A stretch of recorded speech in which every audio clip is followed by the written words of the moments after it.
You're listening to Nocturnal Nightmares. While the world sleeps peacefully, we open the door to what lies beneath.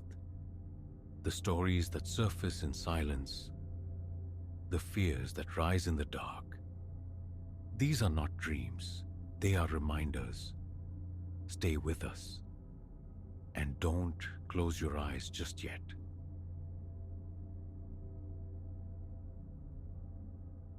Yesterday dawned with a familiar complaint. A low throb nesting in my spine. A spot I found myself needing as I drifted towards the kitchen's promise of coffee. The house breathed its usual early morning sigh. Quietude, a crisp edge to the air, the ghost of last night's supper clinging faintly. Nothing felt amiss, nothing jarred, until my path carried me past the spare room. I halted. There, sunk into the hallway wall, was a door where no door had ever been. It occupied the space to the left, adjacent to the linen closet, a stretch of wall I knew intimately, its blankness a constant in my daily navigation. Yet this object had materialized. Plain timber, stained a deep, somber brown, punctuated by a tarnished brass knob. My heart commenced a frantic drumming against my ribs. A sheen of cold perspiration bloomed on my forehead. I stood transfixed, ransacking my memory for any precursor, any hint of construction, any whisper that this portal had existed before. There was nothing. It was undeniably new. My approach was leaden, as though the air itself had thickened to resist me. I raised a hand, hesitant, towards the knob. It refused to yield, a solid, unmoving sentinel. My grip tightened. I wrenched it right, then left, utterly immobile, locked fast, pressing my ear to the wood's grain. I strained to listen. A whisper reached me, perhaps the scuffing drag of something heavy, or merely the frantic pulse hammering in my own ears. It was elusive, unplaceable. My own respiration sounded unnaturally loud in the stillness. I held my breath, concentrating, seeking any definite sound from beyond the barrier. When I finally exhaled, the phantom noise had dissolved. Next, I tested it with my shoulder. I'm not built for brute force, but I thought to gauge its give. It met me with the unyielding finality of masonry. No groan of stressed wood, no subtle shift. A dull ache radiated from the point of impact, accompanied by a peculiar vibration that seemed to rebound up my arm, as if the door possessed an abnormal density. Crouching, I peered at the threshold, searching for a gap beneath. A sliver, barely perceptible, hinted at the floor beyond, perhaps revealing a patch of profound shadow. Or maybe just an absence of light. Once more, I assaulted the knob, giving it sharp, desperate tugs. Sweat slicked my palms, the sheer wrongness of this door, its sudden, inexplicable presence, coiled unpleasantly in my gut. Houses do not simply germinate new entrances overnight. As my hand slipped from the knob, a distinct impression arose. A subtle counter-pressure from the other side, as if something unseen had braced the door against my efforts. Not forceful, but deliberate. The hammering in my chest intensified. I retreated, wiping damp hands on my trousers, my gaze fixed on the inscrutable wood. After a period of strained composure, I ventured to the garage in search of leverage. Tools for mundane repairs lined the shelves, but none were designated for extra-dimensional intrusions. Behind dusty paint cans, I located the crowbar. Shaking off debris, I returned to the hallway. The door stood unchanged, silent. I tried wedging the crowbar's tip beneath the bottom edge, but the angle proved futile. Attempting the seam between door and frame was equally fruitless. The gap was too narrow, the fit too precise. My efforts merely scored the paintwork nearby. The wood itself felt unnervingly resilient, repelling the steel tool. With each forceful attempt, that strange sense of active resistance returned, a tangible pushback. My arm began to tremble with exertion until, defeated, I let the crowbar clatter to the floor. A dull throb pulsed in my bicep. Sweat traced paths down my temples. I leaned against the opposite wall, catching my breath, a wave of dizziness washing over me. My thoughts raced, a frantic scramble for explanation. A dream, a bizarre localized amnesia, erasing some forgotten renovation. But this house was old, my tenure here long.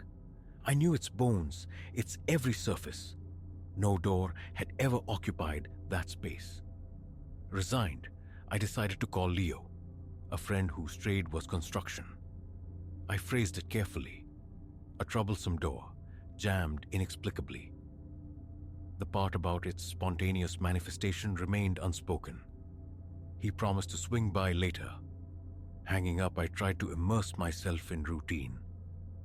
But the door's presence loomed, an insistent question mark etched onto my reality. I wandered the house, a restless circuit, seeking anomalies. The living room slumbered peacefully. Kitchen vents remained undisturbed.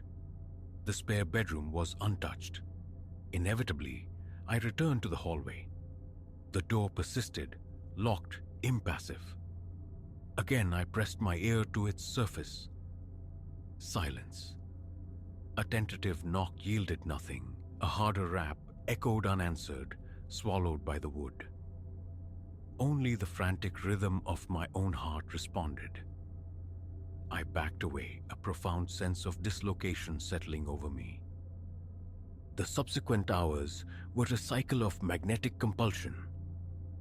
I drift towards the hallway, hover near the alien threshold, grasp the knob, tug uselessly, then retreat, only to be drawn back minutes later. The knot of anxiety in my stomach tightened with each failed attempt. My breathing grew shallow, palms wiped raw on my shirt. Every effort met the same implacable refusal. The door didn't budge, didn't flex. It simply was, solid, immovable, a silent mockery. Around noon, Leo texted, "A delay at another site. He wouldn't make it." A strange mix of disappointment and relief washed over me. Perhaps I wasn't ready for corroboration, for another pair of eyes to validate this impossibility, anchoring it more firmly in the world. Night descended, draping the house in shadows. I attempted distraction via television, but my gaze kept straying towards the hallway's dark mouth. I'd left the light burning there, unnerved by the thought of that door lurking unseen in the gloom. Sleep, when it finally came, was a fractured, restless affair. Brief awakenings punctuated the darkness. Once, a soft thud resonated through the stillness. I lay rigid, listening, but silence reclaimed the house. Morning arrived, heavy and unwelcome. My first conscious thought snagged on the door. I scrambled from bed, nearly tripping in my haste. Reaching the hallway, I froze. It was gone. The wall stretched before me, smooth, uninterrupted, painted the same familiar shade I'd always known. No outline, no seam, no lingering evidence of its presence. My palms flattened against the cool plaster, seeking imperfection, a hidden joint, nothing. Fingertips traced the surface, solid, seamless. My pulse surged. I knocked, listening for a hollow resonance betraying a hidden void. Solid. I rapped along its length, knuckles seeking variation. Uniformly dense. Dry-mouthed, I swallowed, struggling to reconcile the impossible. That door had been incontrovertibly real. The crowbar's futile assault, the resistance felt. These were not figments. My shoulder retained a faint soreness from its impact against the wood. Pressing the spot elicited a twinge, tangible proof. A shaky breath escaped me. Frantically, I scrolled through my phone's camera roll, praying for a forgotten snapshot, a video clip capturing the anomaly. Nothing. The oversight felt monumental. Anxiety gnawed.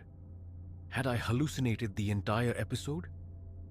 Yet the memory of the knob's cold weight, the door's stubborn solidity, the crowbar skittering off its surface. These sensations felt too visceral, too grounded in physical reality. The day unfolded under a pall of distraction. Routine tasks felt automated, my awareness tethered to the hallway.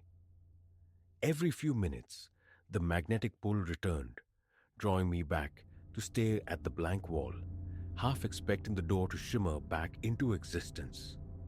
It remained stubbornly absent. Lunch went largely untouched, appetite extinguished by a persistent tension coiling in my gut. I found myself casting glances over my shoulder, perpetually braced for the door's reappearance. The world felt jittery, unreliable.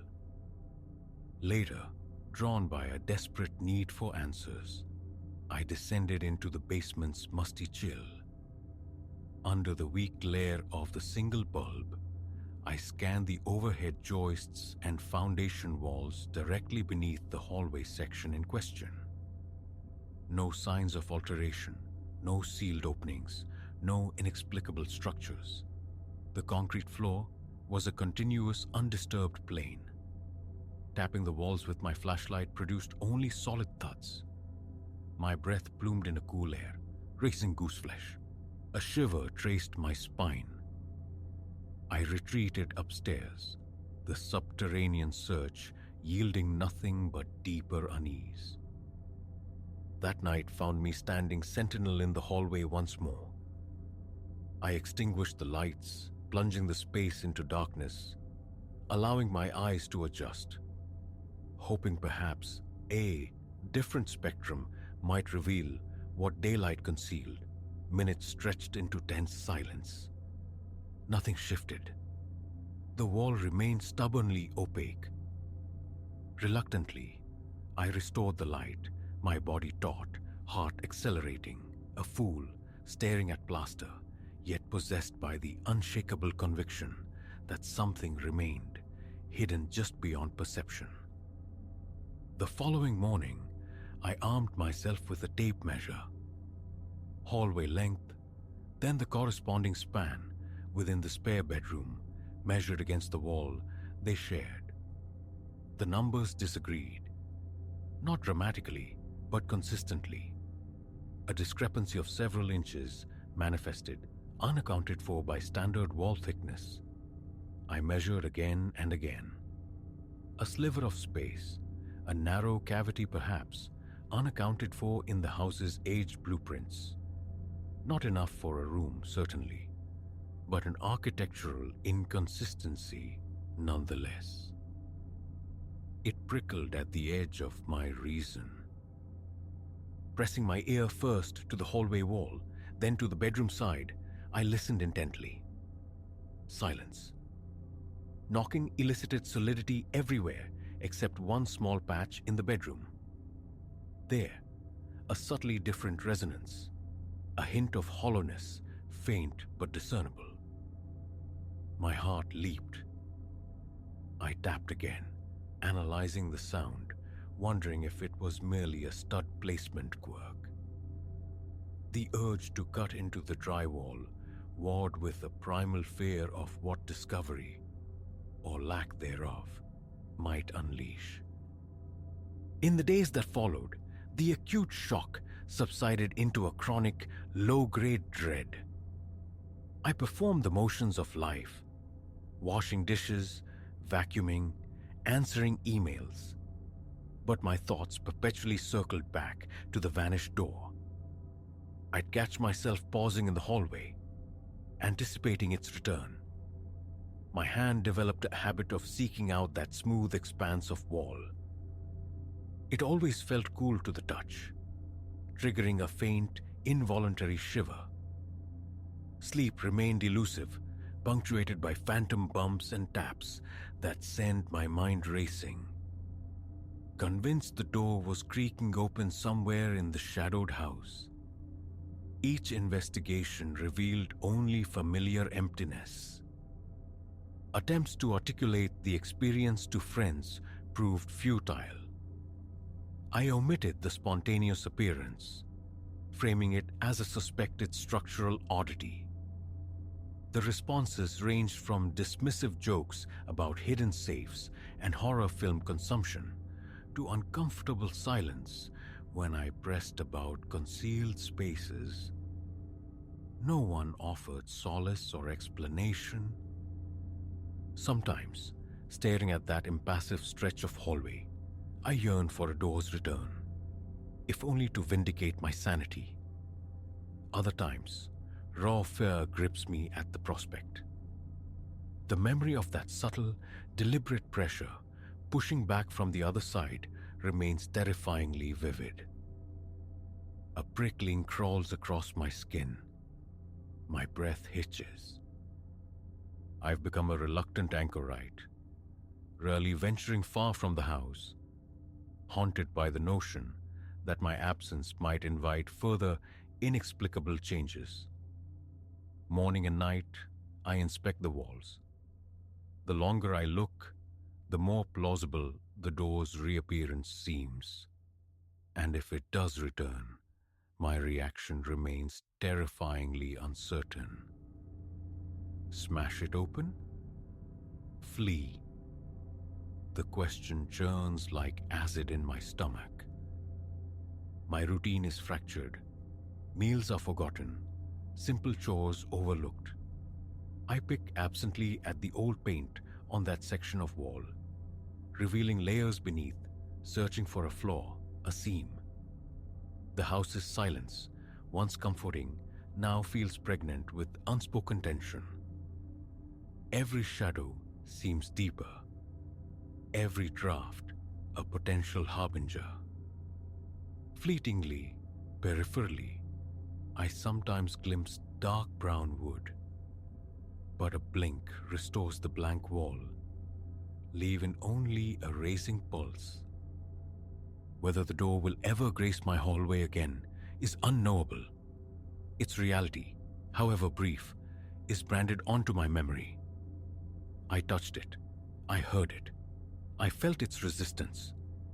Its subsequent erasure left no physical trace, yet it carved a permanent space in my mind. Now, I measure walls, tap plaster, seek discrepancies, but the house holds its secrets. Still, the conviction persists. A space I cannot reach lies dormant, occupied by something that repelled my intrusion. Each transit of that hallway resurrects the feel of the locked knob, the push from beyond, the void left by its departure. That memory is indelible, as solid and real as the door itself once was. So this is my vigil. I remain inhabiting this house waiting. I have assimilated the impossible into my existence. A crowbar now resides in the hallway closet, a contingency against the unknown. Whether I possess the courage or folly to use it remains untested. Part of me craves the catharsis of demolition, the certainty of exposure. Another part recoils, fearing that confirmation might be worse than suspicion. For now, It exists as possibility, a chilling potential. That is burden enough. Each morning, I check. The wall remains inviolate. No knob, no frame, no portal. But the feeling, the certainty, that it is there latent, waiting, never fades. I possess no proof, no evidence to sway the skeptical. But I know what I saw. I know what I felt. And so I keep watch, even when oblivion seems preferable. Because if it returns, I must be ready. Perhaps next time, entry will be granted. Or perhaps I will merely stand paralyzed, staring into the impossible, forever locked outside. Either way, resolution remains elusive until that door, or the truth behind it, reveals itself.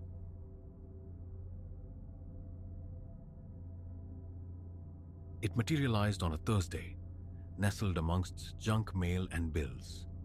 An envelope of stark, unblemished white. My address, typed plainly, the sender, an unnerving void. A tremor of disquietude ran through me as I slit it open, anticipating the usual corporate insignia or garish advertisement. What emerged was solitude itself, a single sheet, pristine, utterly blank. I angled it towards the window's fading light, traced its texture between thumb and forefinger, scrutinized its clean-cut edges. Nothing? A foolish prank, perhaps? Vexed but untroubled, I cast the envelope aside, laying the vacant page upon my kitchen table before the currents of the day swept it from my thoughts. Later, cocooned in a living room's crepuscular embrace, my gaze drifted back to the table where the paper and its empty sheath still rested. A small candle flickered nearby, its hesitant flame a necessary concession to the room's temperamental overhead light. Some impulse, born of idleness or nascent curiosity, compelled me to retrieve the blank sheet. I held it aloft near the candle's wavering dance. The heat kissed my fingertips. As the paper drew nearer the flame, a subtle alchemy began. Shadowy script bloomed across the surface, characters coalescing as if sketched by unseen forces. I leaned closer, pupils straining against the gloom. The genesis of a sentence formed, only to dissolve the instant I tried to fix upon it. Again, I maneuvered the page, tilting it, edging it nearer the heat. For a fleeting instant, sharp black letters stood stark against the white, fragments concerning watching, concerning you. Then silence. The page was blank once more. A visceral surge, akin to nascent panic, tightened my chest. My breath caught. Setting the paper down with unsteady hands, I extinguished the candle, my heart a frantic drum against my ribs. The remainder of the night unspooled in troubled contemplation. Under ordinary illumination, the paper offered no secrets, no trace of scorching or hidden ink. Lamps revealed nothing. The bathroom mirror reflected only its own impassive surface. Only the candle's proximity had coaxed forth those spectral words. Sleep remained elusive, chased away by the reverberations of that brief, unsettling glimpse. After a late, tasteless meal and a failed attempt at televised distraction, the table drew me back. Relighting the candle, I ventured again. Faint outlines ghosted into existence. I held my breath, leaning in, observing as the lines darkened. A flicker. Do not. Then oblivion. Tension coiled in my neck, locking my jaw. A third attempt, the paper held perilously close to the eager flame, yielded only the same frustrating ephemera. Do not. I am. You. Bursts of meaning that vanished before coherence could form. A rigidity seized my shoulders. A tremor started deep in my legs. Defeated, I surrendered to the night. The following day was an exercise in deliberate forgetting. Work, commute, a solitary meal. Normalcy asserted with forced conviction. Yet beneath the facade, the letter pulsed, an unanswered question demanding attention. That evening found me seated once more before the candle's solitary flame. The house surrendered to the encroaching darkness outside. Every other light extinguished. Silence reigned, profound enough to amplify the rhythm of my own breathing. I raised the paper. The letters flickered, appearing and receding with maddening speed. I navigated the page with excruciating slowness, altering angles, desperate to capture the whole before it dissipated. The paper seemed to warm unnaturally in my grasp, while a contrary chill traced patterns down my spine each time the phantom script materialized and fled. My palm grew slick. I wiped it absently on my trousers. And then, the sounds began. Subtle at first, easily mistaken for the settling groans of the old house or the sigh of wind against the glass. But they persisted, resolving into whispers, faint, sibilant murmurs emanating from the room's periphery. I froze, my throat constricting. Setting the paper down, I scanned the shadowed corners. Emptiness greeted me, yet the whispering endured. A susurrus near the walls, beneath the table, seemingly from the very air behind my chair. Indecipherable, like breath forced through tightly clenched teeth. The fine hairs on my arms prickled upright. My pulse hammered. A dizzying lightness invaded my skull. I fought for composure. Reaching again for the paper, I held it to the flame. The letters flashed stark and urgent. Do not ignore. Before comprehension could fully register, they were gone. My breath hitched ragged. The whispers swelled, gaining an edge, laced with something akin to anger. A low hiss weaving through the murmurs. Who's there? The question emerged thin, trembling. Silence answered, though the voices persisted. A knot formed in my stomach. Sweat beaded on my forehead. Feigning a bravado I didn't feel, I rose, circled the room, peered behind curtains, rattled window locks. Nothing. The whispering ebbed and flowed, but never ceased, never clarified. After an hour, maybe more, exhaustion claimed me. I blew out the candle and retreated to bed, seeking refuge I wouldn't find. Sleep was a fractured landscape of sweat-drenched awakenings and labored breaths. Night 3. I resolved to document the phenomenon. My phone, propped on the table, its voice recorder active, its camera lens aimed at the scene. The candle, centered. My hand, striving for steadiness. The paper, innocuous, under the flickering light. I lifted it. Watched the familiar dance of appearance and disappearance. A phrase coalesced. Do not ignore this warning. I held my breath, trying to stabilize the page. More words surfaced. I am watching you. Vanished. A sharp exhale escaped me. The whispering erupted anew, closer now, directly behind my chair. I spun around. Nothing. The phone's microphone registered only its own faint electronic hum. I tried again with the paper, desperation mounting. A longer glimpse this time, searing itself onto my retinas. Do not ignore this warning. I am watching you. Do not try to run. I know where you are. My heart slammed against my ribs with painful force. Sweat traced cold paths down my back. My hands shook violently, the paper nearly tumbling from my grasp. The voices intensified, a vortex of whispers swirling around me. A fleeting sensation, like fabric brushing against my arm. I flinched, looked down, empty air. Snuffing the candle, I flooded the kitchen with harsh electric light. Instantly, the whispering ceased. The room snapped back to its familiar, mundane state. I snatched up my phone.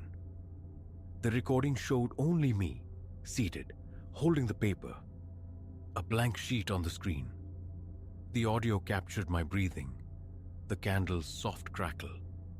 No whispers, no anomalous sounds. Frustration warred with a profound unease. I knew what I had seen, what I had heard. This wasn't imagination. My pulse still throbbed erratically. My stomach remained clenched.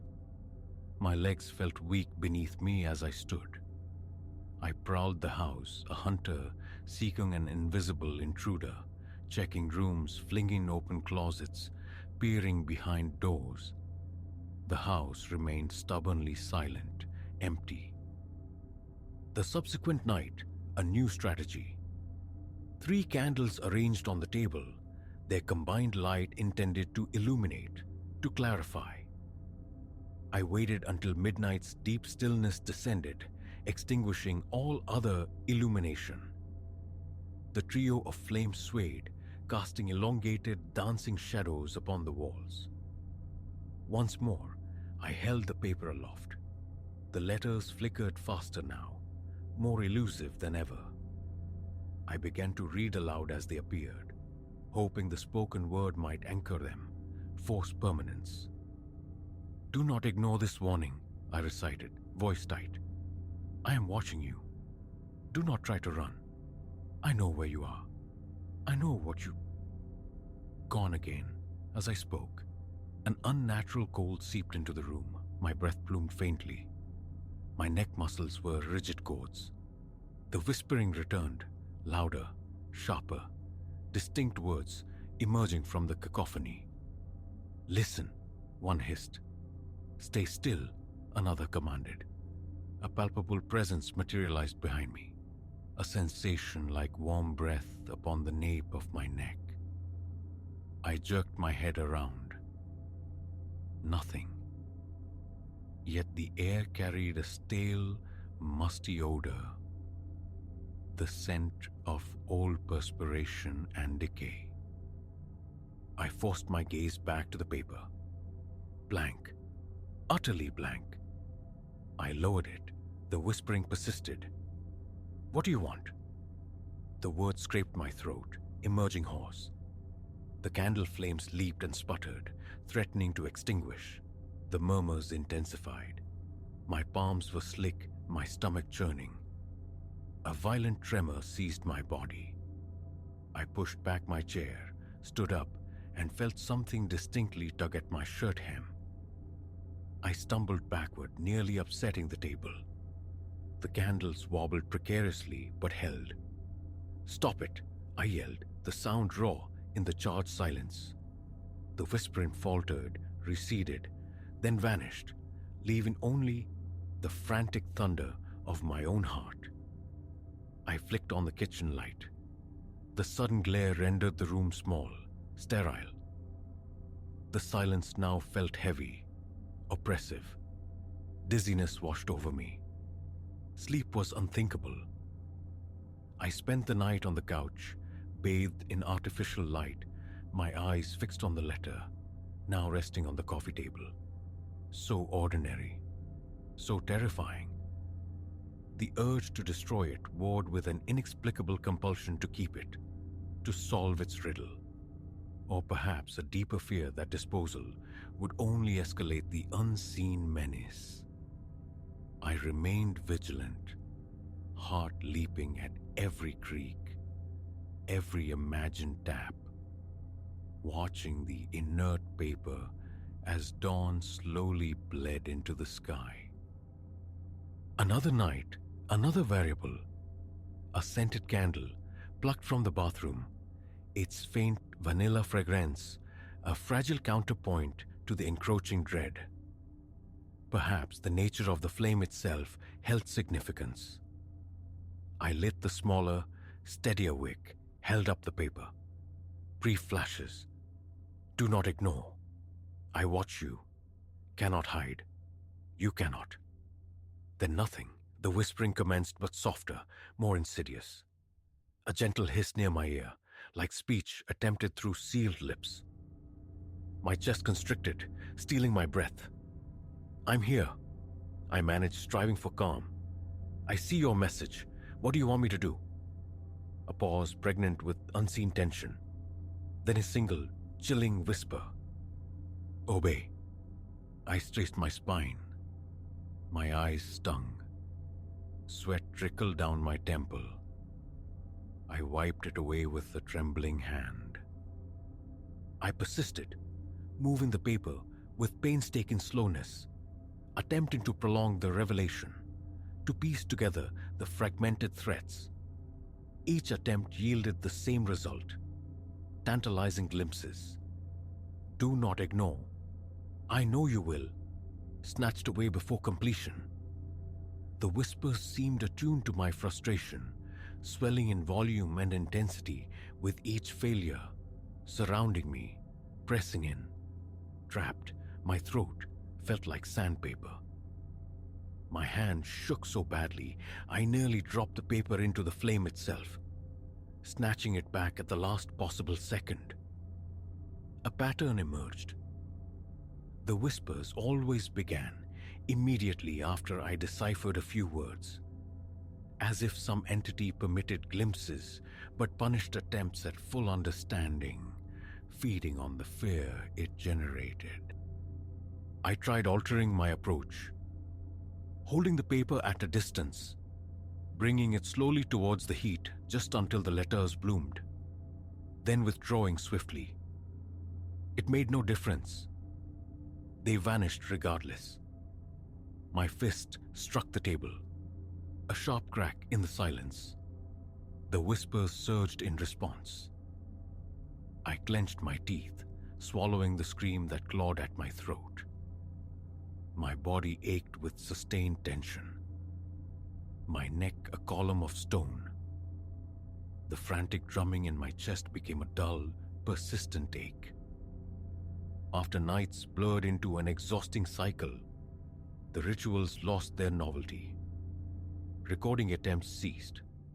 Experiments with different light sources felt futile. I adhered to the simple, terrifying routine. The single candle, the blank paper, the fleeting words, the inevitable whispers. Each night, the same fractured threads. Each night, the suffocating presence of unseen voices thickening the air. Exhaustion became my constant companion. My eyes were perpetually bloodshot, underscored by dark circles. A fine tremor lived in my hands, noticeable even in daylight. Appetite waned. The world outside the house felt hyperreal. Every sudden noise a potential threat. Door locks were checked and rechecked with obsessive frequency. Sleep, when it came, was shallow, haunted by the unshakable feeling of being watched, of silent breath stirring the air at the foot of my bed. I never deciphered a complete sentence, never learned the message's entirety or its source. Only fragments remained, burned into memory. Do not ignore this warning. I am watching you. Do not try to run. I know where you are. I know what you do. You cannot escape. Obey. The essence was clear, the specifics forever veiled. Each attempt ended in the same state, trembling, drenched in cold sweat, enveloped by unseen malice. The whispers never stopped, not while the candle burned and the paper hovered near its flame. I understood, eventually, that clarity was not the objective. This was a torment designed without resolution. On what I swore would be the final night, I performed the ritual one last time. Sat in the dark, lit the candle, held up the paper, read the familiar fleeting words, watched them dissolve. The whispers rose instantly, a swirling miasma of sound that made my skin crawl. Muscles locked tight, breath coming in shallow gasps, heart hammering, pulse roaring in my ears. The voices climbed in pitch and volume. "I've had enough," I shouted, the words torn from me. "Stop."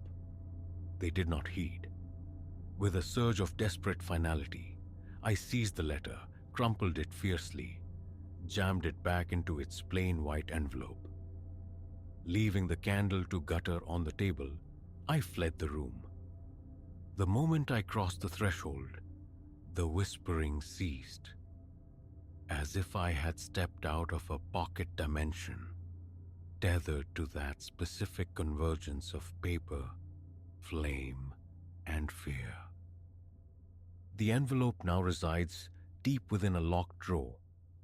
Sometimes, late at night, standing too near that drawer in the darkness, I fancy I hear a faint echo, a residual sibilance, but I don't open it.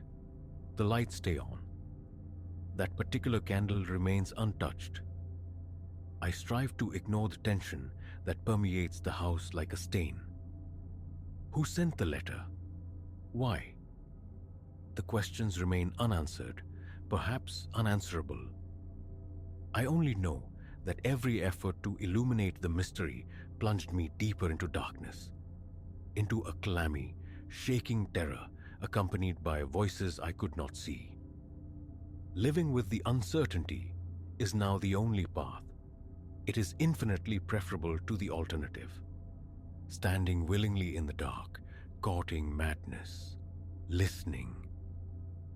I may never grasp the full message, may never be free of the letter's presence in my home, but I will not approach it with fire again. Sanity demands at least that much.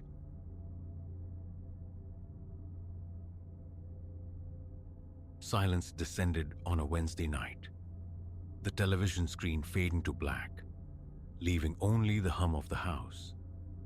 Then a sound, a faint percussion, rhythmic, insistent, originating from the wall that backed the living room sofa. Not aggressive, merely there. A soft, measured rapping, a knot tightened low in my gut. Rising, compelled, I crossed the room, the pile of the carpet whispering beneath my feet. I pressed an ear to the cool, painted plaster. Unmistakably, the tapping persisted from within. Tentatively, I answered with my own knuckle, a light reply against the surface. A pause swallowed the sound. Then it resumed, altered slightly, as if acknowledging my gesture. My pulse quickened, a frantic drummer joining the hidden one. 3 years I'd inhabited these walls. 3 years of mundane quietude, never disturbed by such an intimate, unsettling cadence. I lingered, mind racing through explanations. Plumbing settling, aberrant wiring, some small creature, disoriented and trapped. Yet the sound held no frantic scrabble, no desperate scurrying. It was deliberate, the distinct echo of a knuckle against wood. Shoving the heavy sofa aside, revealed only uninterrupted plaster. My palms searched the surface, seeking flaws, loose sections, hairline cracks, or forgotten apertures. Nothing. The wall stood solid, impassive. Night after night, the phenomenon returned. Never during the stark light of day, or perhaps simply lost in its clamor. Only darkness seemed to invite it. Drawn by morbid curiosity, I began forsaking my bed for the sofa, listening. Around the 11th hour, reliably, it would commence. Soft, steady, unwavering. I'd lean close, straining to isolate the source. It seemed highest near the ceiling joists. The attic then? But no attic existed above this part of the house, only the slope of the roof sheathing the sky. I fought the urge to succumb to the growing dread, yet each tap slicked my palms with sweat, dried the back of my throat. A week eroded under this subtle siege before I remembered the house plans, relics from the purchase tucked away in a closet file. At the kitchen table, I unfurled the brittle, oversized sheets. My finger traced familiar boundaries.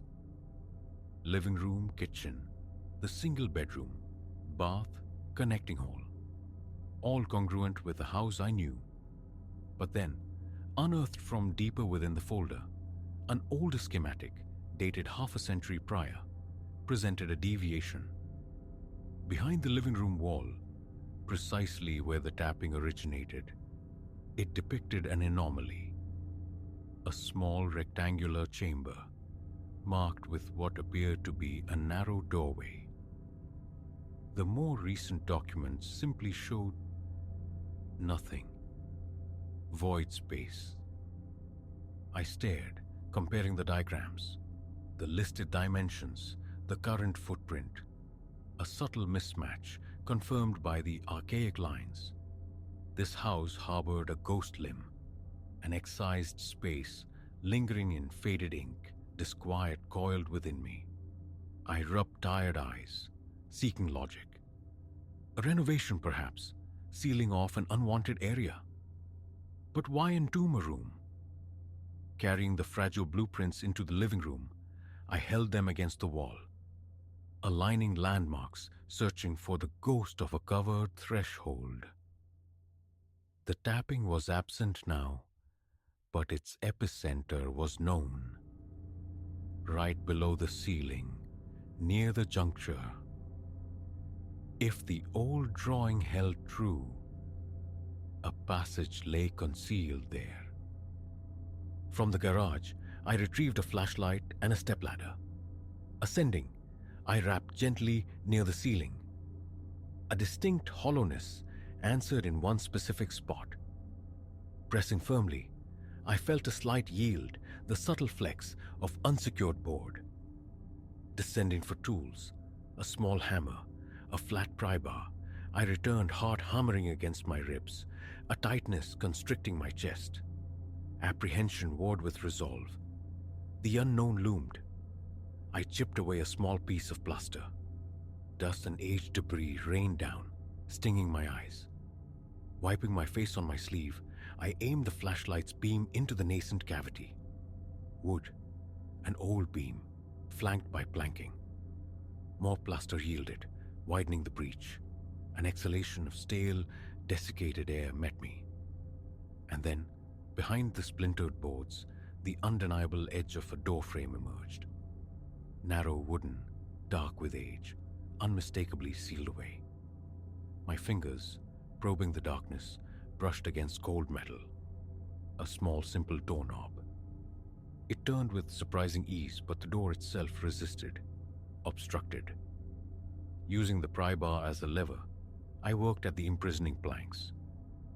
Minutes of strained effort, the groan of protesting wood, and then 2 boards ripped free. The door swung silently inward into blackness. Climbing higher, I thrust my head and the flashlight through the opening. A cramped cell resolved itself in the beam, perhaps 8 feet square. Utterly bare, save for one object on the far wall. A single candle nestled in a small metal sconce, its flame burning with unwavering steadiness. No windows punctuated the walls. No wires suggested an electrical source. Just the solitary candle, alight and seemingly inexhaustible. A chill, unrelated to the stale air, brushed my face. The musty odor intensified, and the silence. Absolute. The tapping had ceased. Swallowing against a constricted throat, I maneuvered through the opening, stepping onto the floor of the hidden room. The space was confining, the ceiling low enough to graze my hair. Bare wooden walls pressed close. Only the candle offered illumination. My gaze swept the interior, landing on something beside the flame. A painting, a portrait of me. My face stared back, but wrenched into a grotesque, impossible rictus. The eyes wide and staring, the mouth stretched into a manic crescent far beyond any natural smile. It was undeniably my likeness, rendered in the very grey t-shirt and jeans I wore at that moment. My chest seized. A clammy heat broke across my skin. Hesitantly, I approached the canvas. My legs felt unsteady, my hands trembled. The sound of my own ragged breathing filled the small space. The paint itself looked disconcertingly fresh, the strokes smooth, recently applied. I reached out, fingertips brushing the coarse wood of the simple frame. The candlelight flickered across the painted surface, animating the horrifying grin. I snatched my hand back, unsure if the movement was real or imagined. My attention shifted to the candle. Thick white wax showed no sign of depletion, no rivulets staining the holder. The flame burned preternaturally bright and still.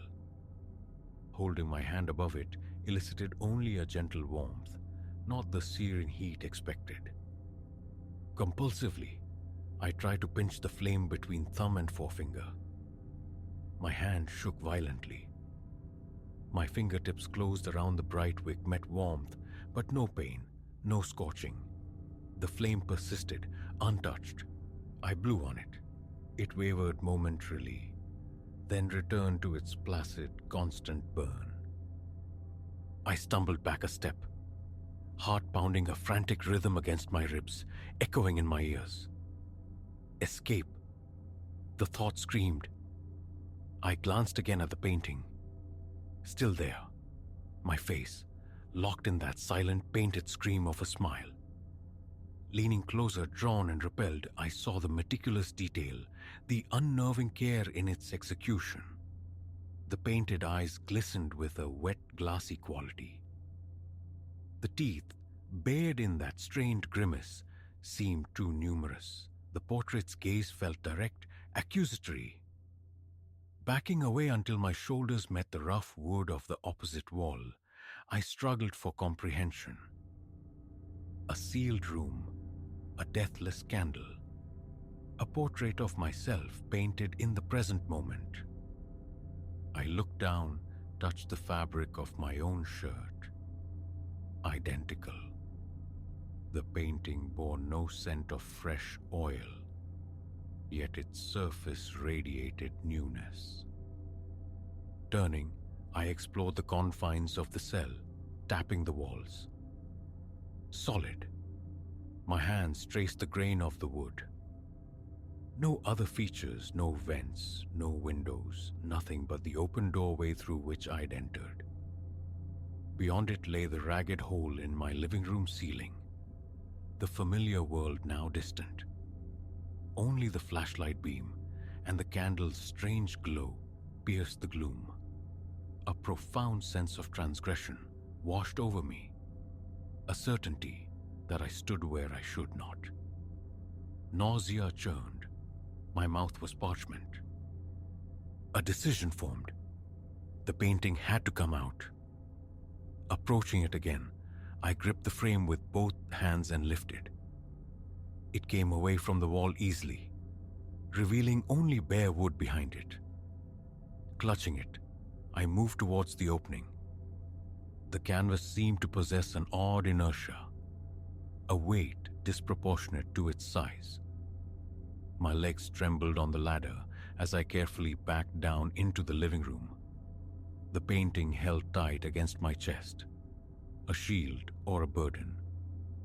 I leaned it against the wall, bathing it first in the flashlight's beam, then switching on a nearby lamp.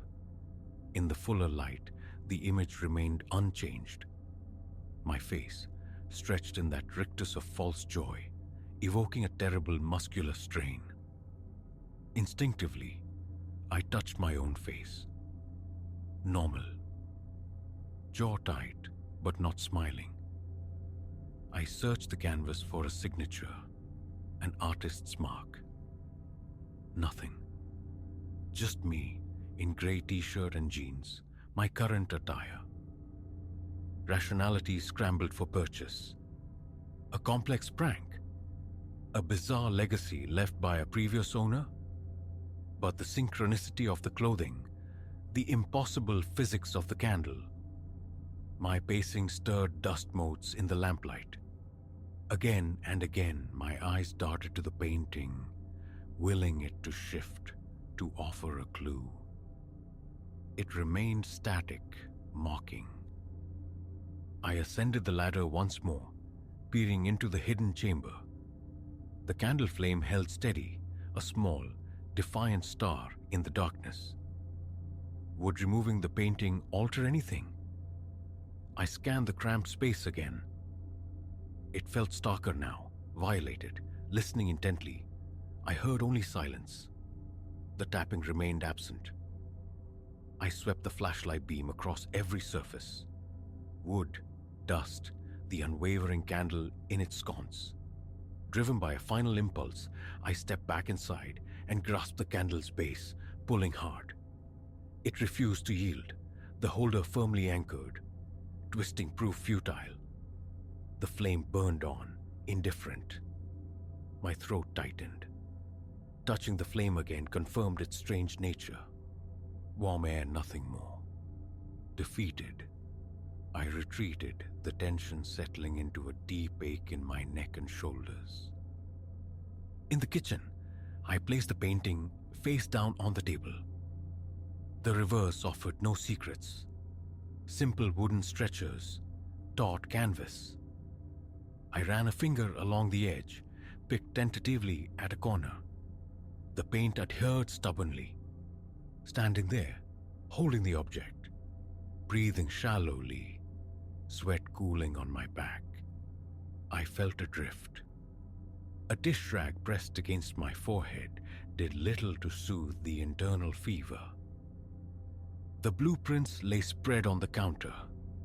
The old plan, asserting the room's existence. The new plan, denying it. The sealed door. The thought of calling someone, a contractor, a friend, surfaced, then dissolved. What explanation could I offer? Returning to the living room, flashlight off, I stared at the crudely patched hole in the ceiling. Through the remaining gaps, I could just discern the candle's faint glimmer, now seeming to flicker slightly, perhaps disturbed by the draft. A sudden, overwhelming urge arose. Seal it away. Erase the discovery. I climbed the ladder a final time, carefully replacing the dislodged boards, hammering a few nails back into place with trembling hands. A spare piece of drywall from the garage served as a temporary cover. Plastering, painting, tasks for later.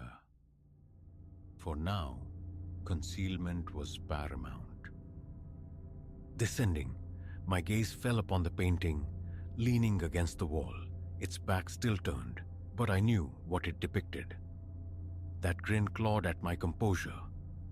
Turning it to face the wall felt like a necessary, if futile, defense. Silence reigned, no tapping, just the familiar nocturnal sighs of the house. In the bathroom mirror, my own reflection stared back, eyes bloodshot and weary, jaw clenched. Cold water splashed on my face brought momentary relief.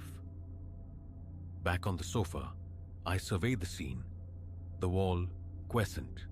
The ceiling, patched. The painting, hidden from view. I ran fingers through my hair, consciously slowing my breathing. Time stretched, marked only by the refrigerator's low hum. Nothing happened, yet calm refused to settle. My palms remained damp. Each time my eyelids drooped, the painted grin flashed behind them. Morning arrived, gray and uncertain. I opened the whole closet. The painting leaned where I'd left it, behind stacked boxes. Unchanged, still me, still smiling that soul-chilling smile. I closed the door firmly, walking away with the intention of disposal, of forgetting. But the knowledge remained, an indigestible lump of dread. The room behind the wall, the patched ceiling, and the candle forever burning in the sealed-up dark.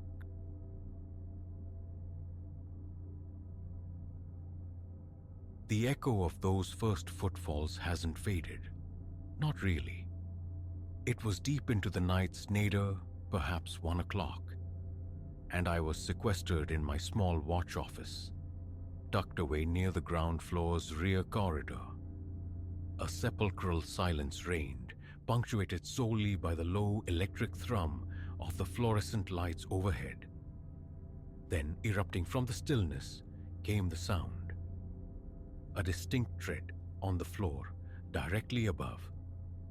Not hurried, not languid, but possessed of an unnervingly steady cadence. A tremor ran up my spine. My breath hitched, suddenly shallow in my chest.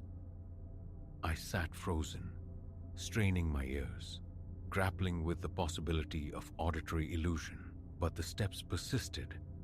A rhythmic march lasting maybe 30 seconds before dissolving into the quiet. Immediately, I scrutinized the security monitors, my eyes scanning the feeds. Nothing. Only snow. A blizzard of static where the relevant camera view should have been. That night unlocked something. My name is Elias. For nigh on 2 years, I've been the nocturnal guardian of this aging commercial edifice.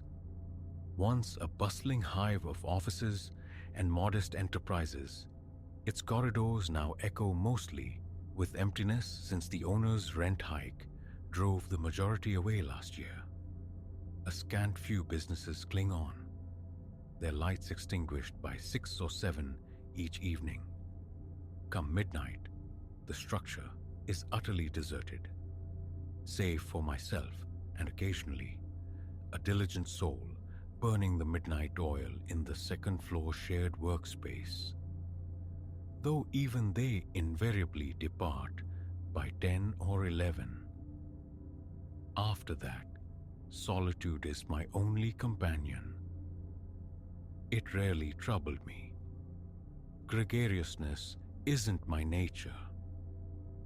My vigil commences at 9 p.m., concluding as the first hints of dawn streak the sky at 5. The routine is simple, almost liturgical. A circuit of each floor, verifying locked doors, ensuring no vagrant has sought refuge within. The usual custodial rites. My command post is a modest desk in an office just behind the grand, desolate lobby, where I oversee the array of security screens. Nights previously were spent adrift in the digital sea of phone apps or skimming inconsequential articles online. But since the advent of the footsteps, a persistent tension holds me captive. The second visitation occurred earlier, perhaps midnight. I'd just completed my second patrol, a methodical sweep of the building. Procuring a coffee from the lobby's humming vending machine, I ambled back to my station. Mere moments later, they returned, those same measured footfalls, this time seemingly emanating from the third floor. A film of perspiration prickled my forehead. Setting down the lukewarm coffee, I rose, flashlight clutched tight, and ascended the stairs. Each step upward felt weighted, unnaturally heavy. My heart hammered against my ribs, my breathing quickening. Upon reaching the third floor, I found nothing. The corridor stretched before me, vacant and silent. My flashlight beam sliced through the gloom, probing corners, even sweeping the vacant restrooms. Emptiness greeted me everywhere. Returning to my office, I rewound the security recordings. Yet again, The third floor cameras displayed only chaotic static during the precise interval I'd heard the sounds. Every other camera, on every other floor, remained perfectly lucid. That was the first chilling confirmation. Something was deliberately interfering with the visual record. In the nights that followed, the footsteps became a more frequent companion. Always post-midnight, sometimes 12:15, sometimes closer to 1. Their location varied, occasionally distant, like a phantom pacing the far end of the uppermost corridor. Other times alarmingly proximate, so near I'd brace myself, expecting a figure to glide past my open doorway. Each instance spurred me into action, a frantic check of the suspected area, always culminating in the same discovery: absolute vacancy. And always the cameras covering that zone succumbed to static blindness the moment the sounds manifested. I attempted rationalizations: electrical quirks, the groans of an old structure settling, the lament of aging pipes. Buildings do creak, I knew that. But these weren't indiscriminate groans. These were footsteps, deliberate and sequential, possessing a distinct rhythm. A pattern began to emerge. A brief walk, a pause, another short burst of steps, another pause. It felt disturbingly familiar, like someone mirroring my own patrols. Sleep became elusive after a week of this nightly performance.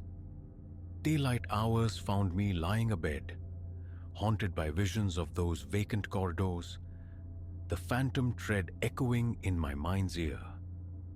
My supervisor dismissed my tentative report, attributing it to fatigue, the strain of too many solitary hours. So, I ceased mentioning it, resolving to unravel this mystery alone.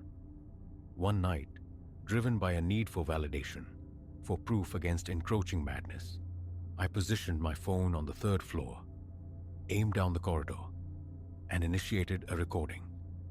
Leaving it there, a silent sentinel, I retreated downstairs to wait. Around 1 a.m., the familiar cadence began anew, directly overhead. Third floor. I waited, pulse thrumming, until the sound faded. Then I bolted upstairs to retrieve my device. The playback yielded only frustration. 30 seconds of normal footage, then impenetrable blackness, the audio devolving into a high-frequency whine, precisely when the footsteps should have been captured. A knot tightened in my stomach. How? The phone had been functional, battery full, memory ample. Yet the file was corrupted, sabotaged during the critical window. A few nights later, resolve hardened within me. I would confront this unseen presence. Around midnight, I commenced my rounds as usual, but with a difference. I lingered in certain spots, listening intently, hoping to provoke the phenomenon while I was physically present on the same floor. Silence. I continued my ascent, reaching the second floor, pausing near the elevator bank, waiting, listening. Then faintly at first, the steps commenced above. Third floor. Without conscious thought, I surged up the stairs, bursting onto the third floor landing. The footsteps ceased abruptly. Every muscle in my body coiled tight. The beam from my flashlight jittered, betraying the tremor in my hands. Corner after corner, empty. Restrooms, deserted. A wave of faintness washed over me, my legs suddenly weak. I forced slow, deliberate breaths, fighting for composure. Drawn to the windows at the corridor's end, I pressed a hand against the cold glass. Below, the street lay shrouded in darkness, relieved only by the intermittent flicker of a distant street lamp. Occasional cars sliced through the night, their passage offering no solace. Turning, I surveyed the long, still corridor behind me. Utter stillness. Descending the stairs back towards my office, a thought crystallized, chilling in its implication. The pattern of the footsteps. It seemed to follow the sequence of my own patrols. First floor, second, third. Sometimes I started high and worked down, other times the reverse. These spectral steps also progressed floor by floor, though not always mirroring my immediate direction. A creeping suspicion took root. They were mimicking me, adhering to my schedule, just temporarily offset. As more nights bled one into the next, the footsteps drew undeniably nearer my sanctuary. Initially confined to the upper levels, they descended to the second floor, directly above my head. Then, inevitably, I began to hear them in the very corridor leading to my office door. By the time they reached the ground floor hallway, raw panic clawed at the edges of my composure. Each time the sound approached, I'd sit rigid, heart pounding like a drum against my ribs, gaze fixed on the door handle, anticipating its turn. It never moved, but the footsteps would halt just outside. A palpable presence lingering for moments before receding. One evening, I devised a new stratagem. Film the monitors themselves with my phone, capture the precise moment of transition from image to static, synchronized with the sound. Around 1:45, the familiar tread began on the ground floor. I aimed my phone at the monitor, displaying the hallway just outside my door. As the footsteps grew louder, closer, the image on the screen flickered violently, then dissolved into gray, impenetrable static. Through the phone's microphone, the amplified footsteps sounded distorted, almost mechanical, before abruptly ceasing. A second later, the static vanished, revealing the empty hallway once more. Reviewing the recording confirmed it. Clear hallway, sudden static concurrent with the distorted steps. Then clear hallway again. I saved the file. Another piece of baffling, inconclusive evidence. Weeks dissolved into a month of this auditory siege. The prospect of work instilled a gnawing dread. My supervisor observed my frayed nerves, my jumpiness, but I mumbled excuses about stress. He offered a transfer to the day shift, a tempting escape, but the reduced pay was untenable. I needed the money. So, the night shift remained my burden. I started keeping a radio playing softly in the office, a bulwark of mundane noise against the encroaching strangeness. It offered scant comfort. The distinct cadence of the footsteps invariably sliced through the background, chatter whenever they began. One night, I altered my routine significantly, starting my rounds earlier, around 10:30, hoping to finish quickly and barricade myself in the office until dawn. I moved unconventionally. First floor, then second, then third, checking each dormant office, each locked door. While inspecting a supply closet on the second floor, a sudden stark realization struck me. The footsteps always mirrored the path I had taken the previous night. A taste was imperative. That night, I deliberately scrambled my route. Fourth floor first, then down to the first, up to the third, concluding on the second. A chaotic sequence, utterly unlike my usual methodical progression. The following night, precisely as I suspected, the footsteps commenced on the fourth floor, descended to the first, ascended to the third, and finished on the second. The confirmation landed like a physical blow, heavy in my chest. Whatever this phenomenon was, it was meticulously replicating my exact movements, delayed by 24 hours. No rational framework could contain this fact. It fractured my sense of reality, yet I clung to a semblance of calm. Armed with this disturbing knowledge, my patrols became strategic experiments.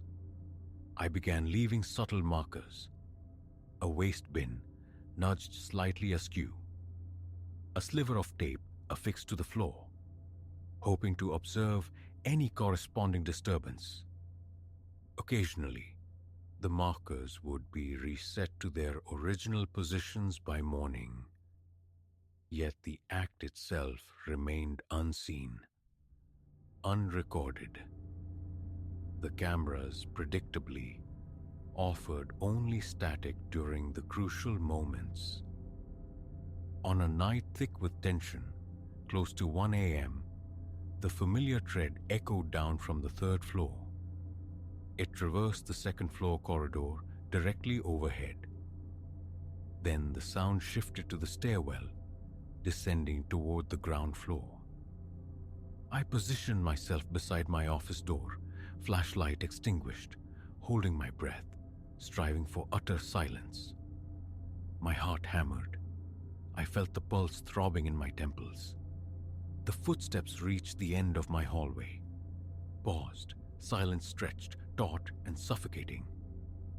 Then they resumed, retreating back towards the stairs. Relief washed over me, cold and unsettling, laced with an indefinable dread.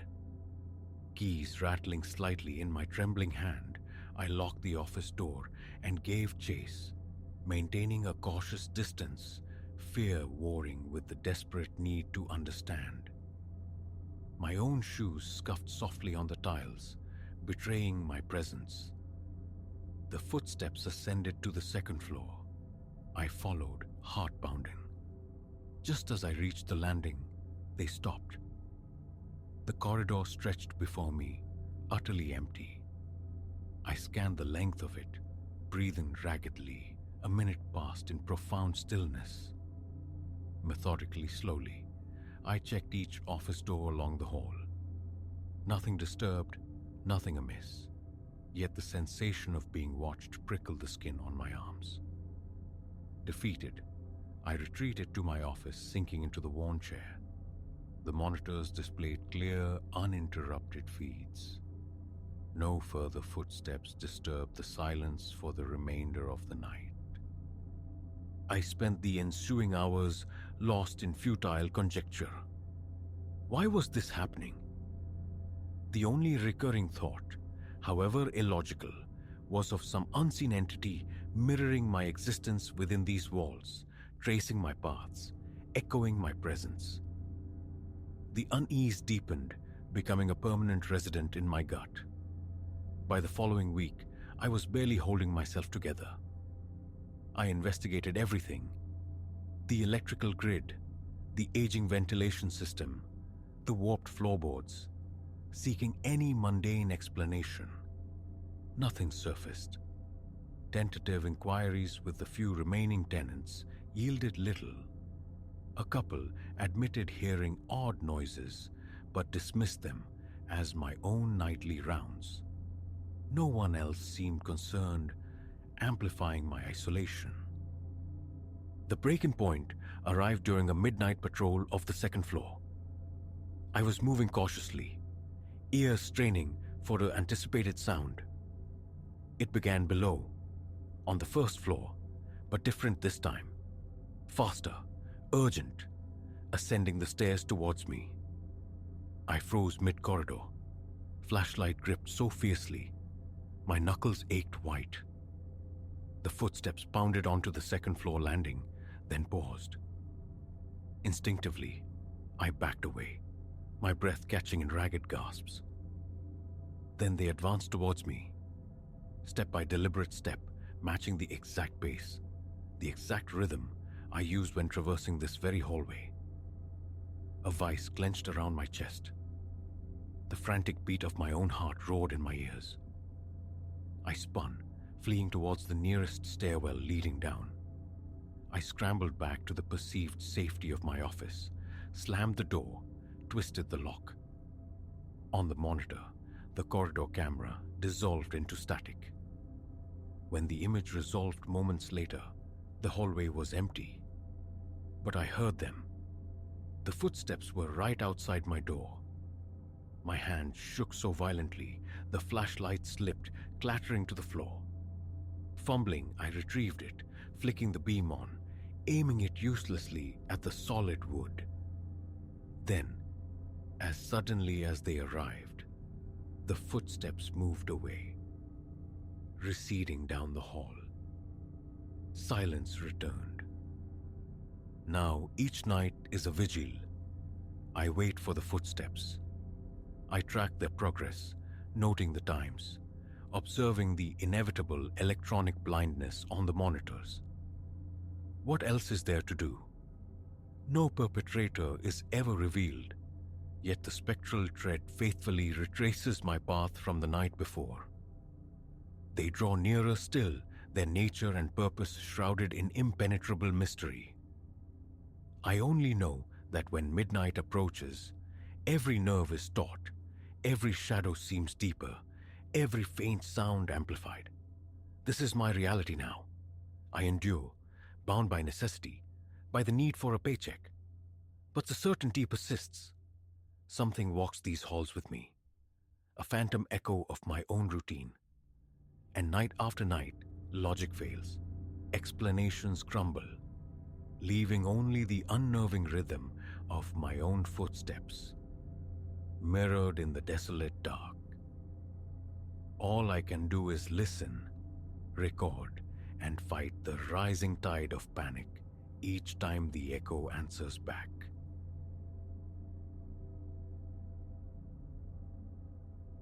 Mid-stride, lungs burning, Elias paused, hands braced on his knees beneath the towering indifferent canopy. Late afternoon sun slanted through the dense woods, dappling the leaf litter on the seldom trod path. He, Finn, Silas, and Leo had sought this remoteness, lured by whispers of solitude and untamed vistas, far from the clamor of civilization. Ancient trees stood sentinel, their foliage thick, whispering secrets with every faint gust that stirred the dry leaves. This felt like forgotten territory. Then, lifting his gaze to the serrated edge of the tree line, Elias saw it. A point of light, perhaps golf ball-sized from this distance, a fierce white mote suspended against the deepening blue. Not static, no. It pulsed with tiny, erratic jerks, a drone piloted by a novice perhaps, yet utterly silent. He strained his ears, searching for the faintest thrum, the buzz of machinery. Only his own ragged breath and the crunch of Silas shifting his weight on the packed earth reached him. Wiping a bead of sweat from his brow, he gestured. Finn squinted, offering tentatively, "Reflection, maybe? High-altitude plane?" Elias shook his head. The movement was too aberrant. It darted left, then right, ascended abruptly, held stock still, then shifted again. Against the immaculate canvas of the sky, its brilliance flared whenever it navigated a gap in the leaves. Leo wrestled his phone out, aiming the lens upward, but the absence of signal rendered the attempt futile. The screen displayed only a jittering speck of white. He swore softly. "Probably nothing," he muttered, though the crease between his brows deepened. Unease settled upon them all. This isolated path offered no obvious vantage points, no logical reason for surveillance. They hadn't crossed paths with another soul all day. A silent consensus formed. move on. Their objective lay miles ahead. A campsite nestled near a stream, they fell into a determined rhythm, their eyes drawn irresistibly upwards whenever the canopy allowed. The light became their silent, unnerving companion, drifting above the trees to their left. It would wink out behind thick boughs, granting moments of fragile hope, only to reappear further ahead, or impossibly behind them. Such velocity, such silence. It defied reason. No whisper of displaced air, no mechanical sigh. The lowering sun bled across the horizon, painting the sky in hues of departure, and with it, their earlier levity dissolved into taut vigilance. Silas would tap Elias's arm, a silent gesture toward its latest manifestation. Finn, his patience fraying, finally broke the quiet, bellowing a raw hey into the indifferent trees. The light offered no acknowledgement, merely continuing its spectral ballet in and out of view. When it vanished, a different tension coiled in Elias's stomach, a dryness seizing his throat. Each disappearance felt like a prelude, a repositioning for a reveal closer, perhaps directly overhead. Conversation dwindled to the rhythmic crunch of boots, the jangle of gear.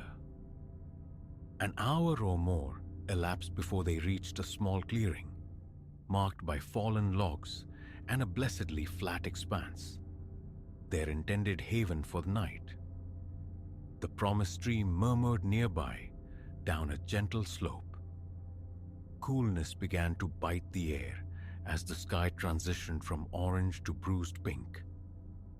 Elias shrugged off his pack, the relief in his shoulders immediate but fleeting. His legs throbbed. He took a long pull from his water bottle, the liquid doing little to ease the arid scratch in his throat. He scanned the perimeter. Empty. The others searched the tree line too, finding nothing. Maybe it's gone, Finn suggested, his voice lacking conviction. Sun angle on something metallic? Now that it's setting. None of them truly bought it. The light's movements had felt too deliberate, too controlled. But lacking any better explanation, they let the silence answer. Camp setup proceeded with minimal exchange. Elias unfurled his tent, the familiar routine a small anchor, driving stakes into resistant earth, stretching the rainfly taut, arranging his sleeping bag within. Leo coaxed a blue flame from his camp stove, heating rations whose scent failed to stir any appetite in Elias. Silas remained vigilant, his gaze sweeping the darkening crowns of the trees as if expecting an imminent descent. Finn fussed with his headlamp, adjusting the strap, his glances darting nervously into the encroaching shadows. As true darkness enveloped them, headlamps and flashlights carved cones of visibility into the woods, making the surrounding forest feel tighter, the trees pressing closer. Every rustle in the undergrowth, every snap of a twig sent jolts through Elias. He picked at his bland dinner, the unease of physical presence in his gut. Above, the stars emerged with piercing clarity, a celestial tapestry undimmed by city glow. Yet his attention kept returning to the empty spaces, anticipating the return of that singular, intrusive gleam. Only the familiar nocturnal chorus reached him. The thrum of insects, the sigh of the breeze, the furtive skittering of unseen creatures. They spoke in hushed tones. Finn proposed a watch rotation. Just safer, he murmured. No one disagreed. The shared vigilance felt like the only balm for their frayed nerves. Elias volunteered for the first shift, settling onto a log, headlamp extinguished to conserve power, flashlight clutched in his hand. He listened, attuned to any deviation from the forest's natural rhythm. Perhaps 30 minutes passed.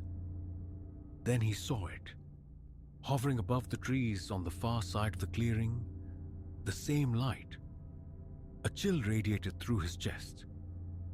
He tightened his grip on the flashlight, raising it, casting its beam toward the silent observer.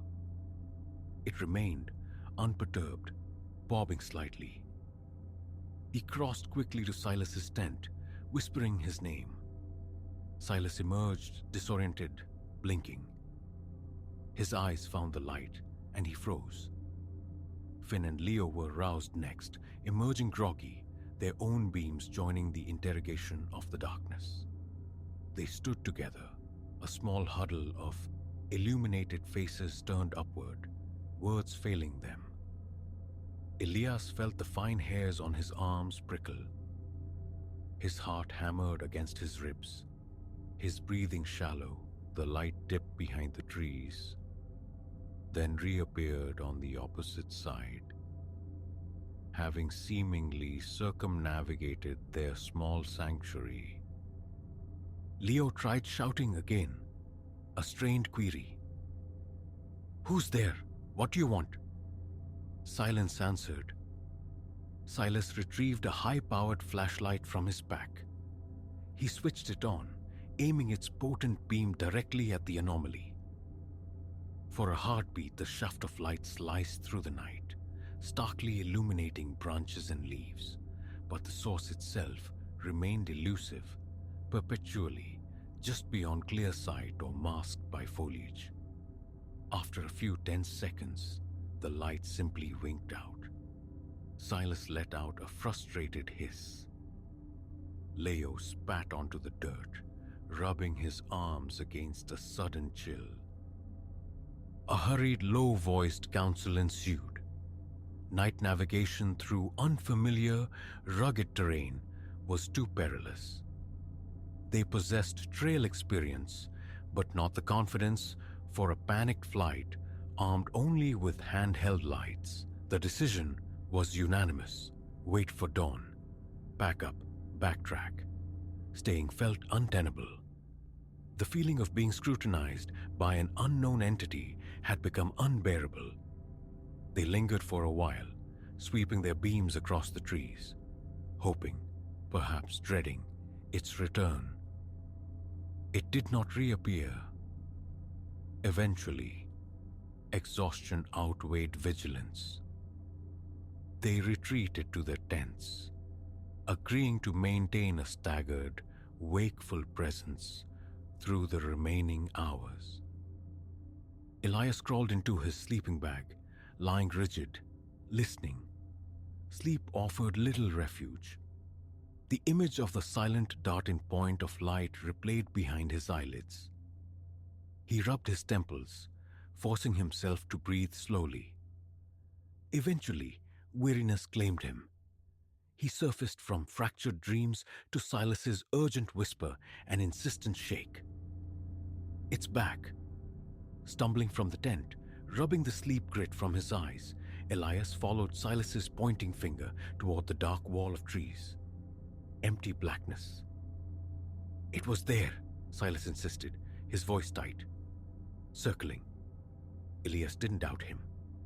They stood sentinel for long minutes, probing the dark with their beams, illuminating only familiar leaves and bark. Defeated by exhaustion, Elias retreated to his sleeping bag. Silas lingered, a lone silhouette against the dying embers, before eventually succumbing too. Sunlight, crisp and mundane, eventually filtered through the canvas. Elias emerged, stiff-necked, to find Leo coaxing a reluctant flame beneath a pot of water, his eyes underscored by sleeplessness. Finn sat hunched on a log, combing fingers through tangled hair. Silas was already wrestling his sleeping pad into submission. The unspoken consensus was palpable. Escape. Breakfast was a choked-down energy bar, coffee bitter on the tongue. We dismantled camp with grim efficiency. The forest now just trees and earth under the impartial morning glare. No sign of the nocturnal visitor. We retraced our steps, boots pounding a steady rhythm against the trail. Eyes constantly scanned the tree line, but the sky remained empty. Elias focused on the simple mechanics of walking. The burn in his thighs, the damp patch forming between his shoulder blades. The air held the clean scent of pine and damp earth. Silence stretched between them, heavy and thick. Every so often, Finn would cast a glance over his shoulder. Silas's gaze remained mostly skyward, hand shading his eyes. Hours crawled by. The hike, intended as rejuvenation, had become an ordeal. Around midday, halting in a slightly wider patch of trail to consult the map, sustenance felt like a chore. Jerky chewed without appetite, water swallowed past a constricted throat. Leo's gaze swept the ridge lines incessantly. Elias mirrored him. Nothing but bright sun on green leaves. They pushed on, perhaps an hour later, a flicker. Off to the side, high on a distant slope. Elias froze, his breath catching. He pointed, wordless. The others saw it. A low curse from Finn. Silas's jaw hardened. Leo fumbled for his phone, a futile gesture ending in a shaky, indistinct flare on the screen. The light, elusive as ever, seemed to pace us, dipping behind trees, reappearing, always maintaining its distance, parallel to their path. Elias tried a shuffling jog. It matched his pace. He slowed. It mirrored him. Observation, palpable, unnerving. He tightened his pack straps, tasting the salt of sweat on his lips, and pushed onward. His stomach clenched. After an indeterminate time, it vanished once more. They continued, each footfall heavy. Elias noted Silas's white-knuckled grip on his trekking poles. Finn shook his head almost imperceptibly at intervals. Leo rubbed the back of his neck, leaving red marks. Elias concentrated purely on forward motion, on escape. The hours bled together. Finally, the trees began to thin. A familiar trail marker, a wooden bench near a refuse bin. Landmarks from the previous day. Relief, potent but incomplete, washed over him. They were perhaps half an hour from the ranger station. Sunlight warmed his neck. A final backward glance revealed nothing but sun-drenched wilderness. The light was gone. He craved walls, doors, the mundane presence of other people. They reached the ranger station in the late afternoon, walking directly to their vehicle in the dusty lot. Finn turned the key, the engine roaring to life. A welcome sound. Doors slammed shut, sealing them inside. No one spoke of what they had witnessed. The shared imperative was simply to leave this place, this experience, behind them. As the car pulled away, Elias felt a measure of tension release from his shoulders. But his mind held fast to the image of that silent, hovering, inexplicable light. Had others seen it? The question hung unanswered. Reporting it felt impossible, inviting disbelief, requiring explanations they didn't possess. They just drove home. Text messages flickered between them in the following days. Brief check-ins, avoiding the core subject. A tacit agreement to let it lie. Yet, the memory remained indelible. The dry throat, the frantic pulse, the cold sweat tracing his spine as he looked up to see that impossible thing tracking them through the trees. It was not something Elias would forget. It was not something he ever wished to encounter again.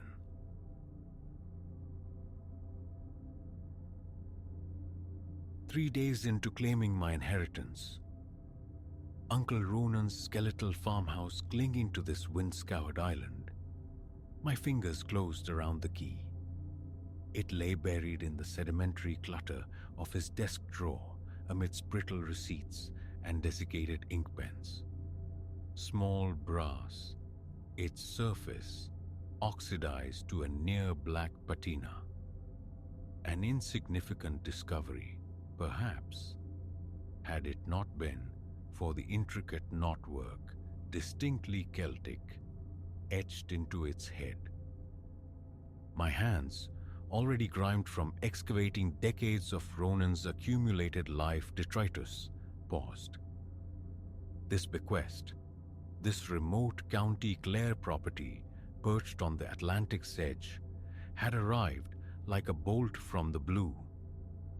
My acquaintance with Uncle Ronan was fleeting, confined to 2 childhood visits, hazy with the scent of pipe smoke and the impression of a formidable beard.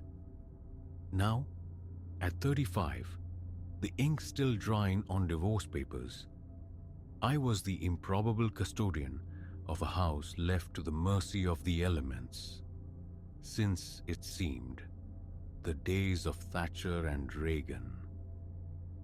The farmhouse demanded resurrection. Rain wept through the roof in triplicate. The plumbing groaned like a beast in its death throes. Dust lay thick as funeral shrouds upon every surface. Yet, it was mine. After Maeve's departure, taking not just half our shared finances, but the lion's share of my equilibrium. This forgotten fragment of ancestry felt like the last bastion against utter dissolution, a chance to rebuild from the ground up. The attic's hidden portal revealed itself on my 4th day, concealed beneath a faded rug in Ronan's study. A chamber claustrophobic with listing bookshelves. The tarnished brass ring set into the floorboards matched the key precisely, slotted into the heavy padlock that secured the trapdoor. The key turned with a tortured screech, showering the floorboards with flakes of rust. No ladder awaited. Peering upwards into the square maw yielded only absolute blackness. I wrestled my stepladder from the truck bed, the ascent into the attic proving an awkward contortion. My flashlight beam sliced through the stale air, illuminating the expected chaos. Spectral furniture draped in white sheets, cardboard sarcophagi overflowing with papers, trunks, and valises huddled against the canted roofline. And there, positioned with deliberate centrality upon the dusty floorboards, sat a substantial wooden chest. Roughly 3 feet in length and perhaps too high, fashioned from dark timber reinforced with iron bands, it possessed an unsettling distinction. Unlike its neglected neighbors, its surface was immaculate, recently wiped clean. Another brass padlock, twin to the one on the trapdoor below, secured it. The key obliged this lock too. Inside, a cascade of photographs, hundreds, loose and unsequenced, tumbled forth as the lid lifted. All were monochrome, many bearing the sepia tint of advanced age. As I began sorting through them, a pattern emerged. The subject was invariably the same man. Tall, lean, dark-haired, his expression perpetually grave. Uncle Ronan, captured in his younger years. The images appeared to chart a course across several years. In some, his hair was a deeper black, his features less etched by time. In others, the first frost of grey feathered his temples. Yet 2 constants held true across every single print. Ronan was always depicted alone, and invariably something or someone observed him from the periphery. It wasn't immediately apparent.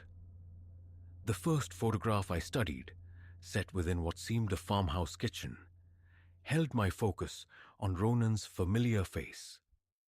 Only as I moved to set it aside did my gaze snag on the figure stationed in the doorway behind him.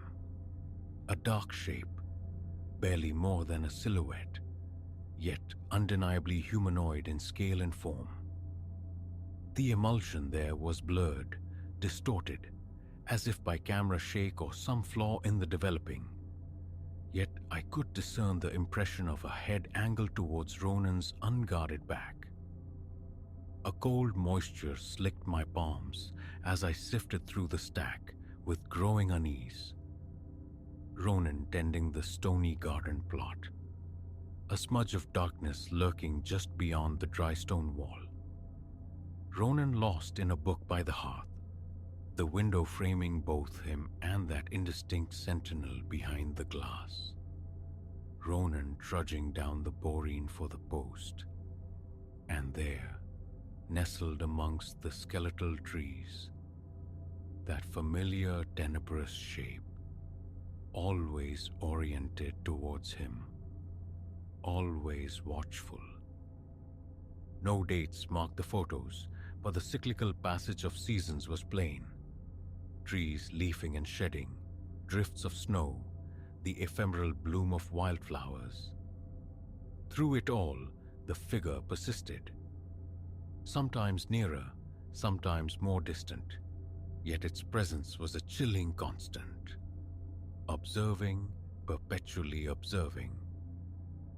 My hands trembled violently by the time I reached the chest's wooden base. The final image captured Ronan seated at his desk, this very desk where the key had lain hidden. He looked older here, closer to the man dimly recalled from childhood.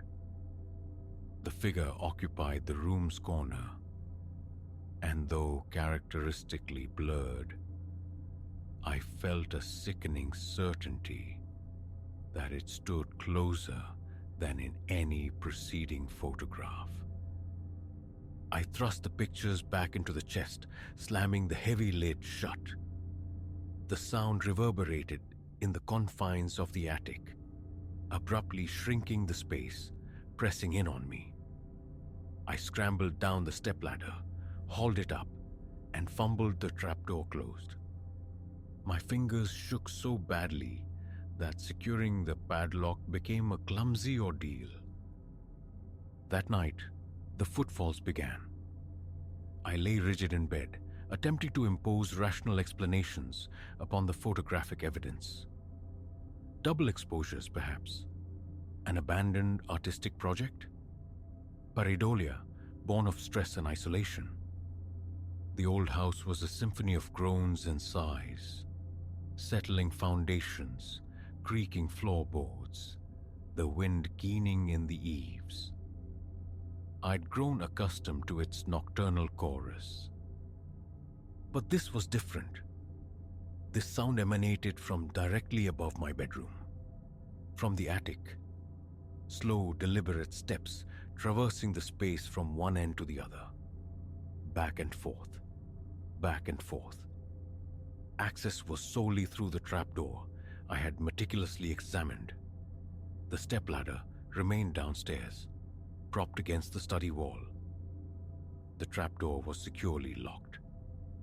I confirmed it myself, heart hammering against my ribs like a trapped bird, the padlock gleaming dully in my flashlight's beam.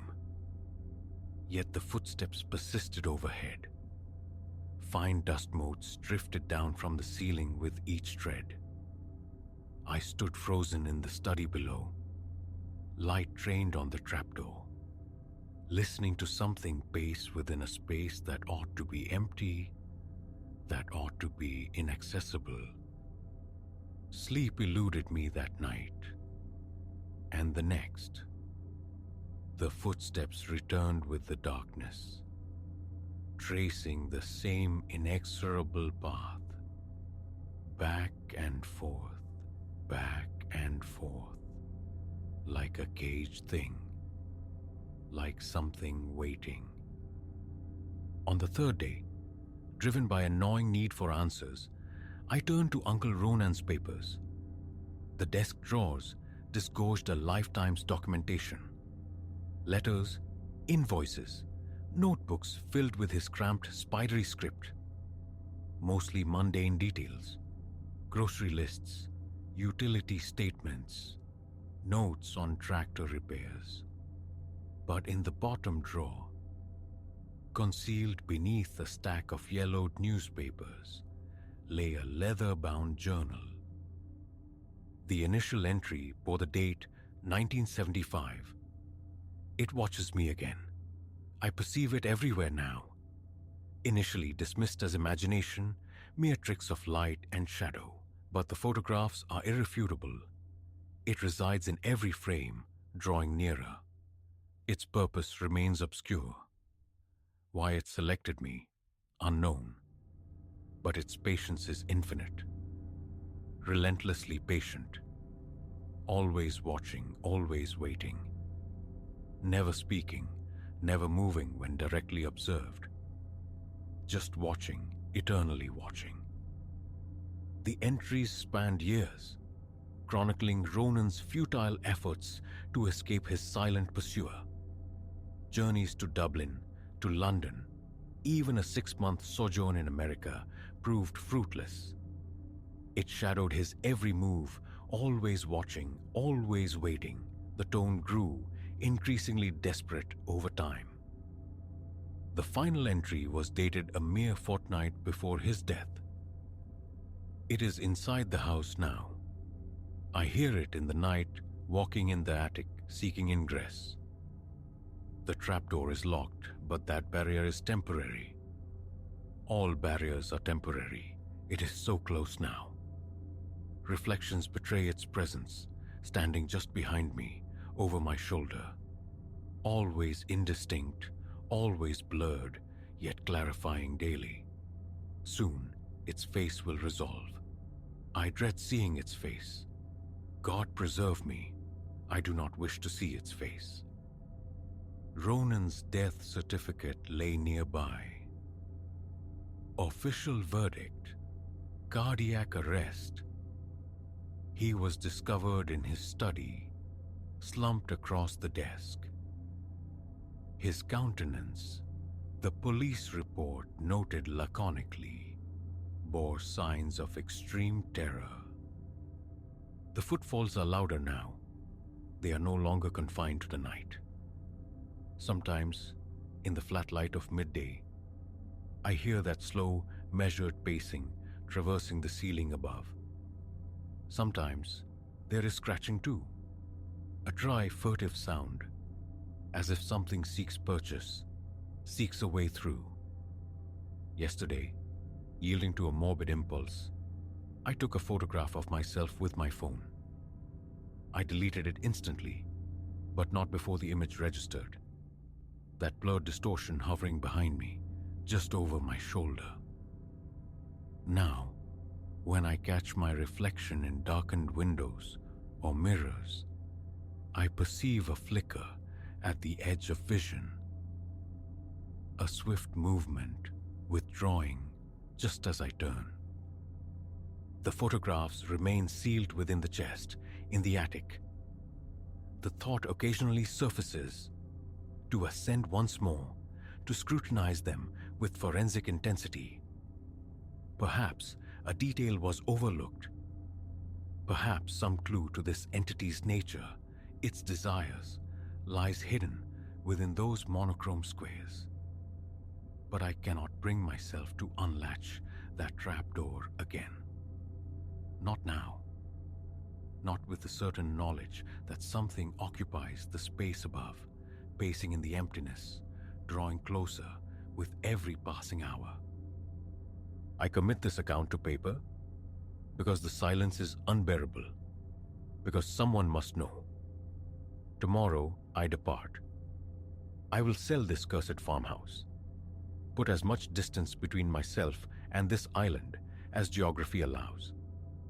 Perhaps it will not follow me as it followed Ronan. Perhaps my luck will hold where his failed. But last evening, whilst packing my bags, a glance at the bedroom window pane's dark mirror stole my breath. For a fleeting, horrifying second, the figure behind me shed its customary blur. I saw its face with perfect clarity. It was smiling. The car eats the miles south towards Dublin, away from the island's suffocating grip. But the rear-view mirror offers no sanctuary. A flicker in the backseat, a distortion at the periphery. Nothing substantial. Not yet. I understand now. Ronan didn't bequeath a farmhouse. He passed his companion. The footsteps never truly stopped. They merely changed their floor.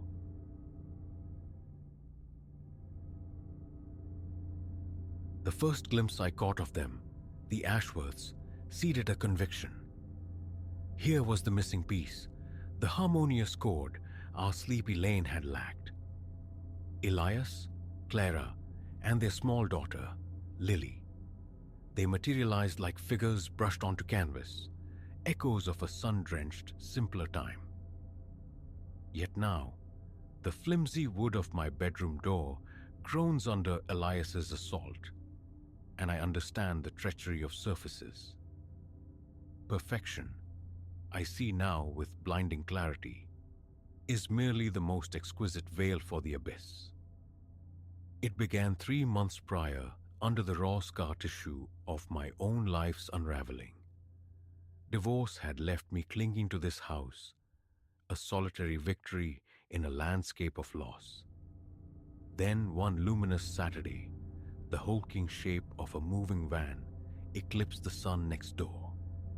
From the shadowed sanctuary of my window, I watched the Ashworths decant their existence into the neighboring silence. A house vacant for what felt like an age.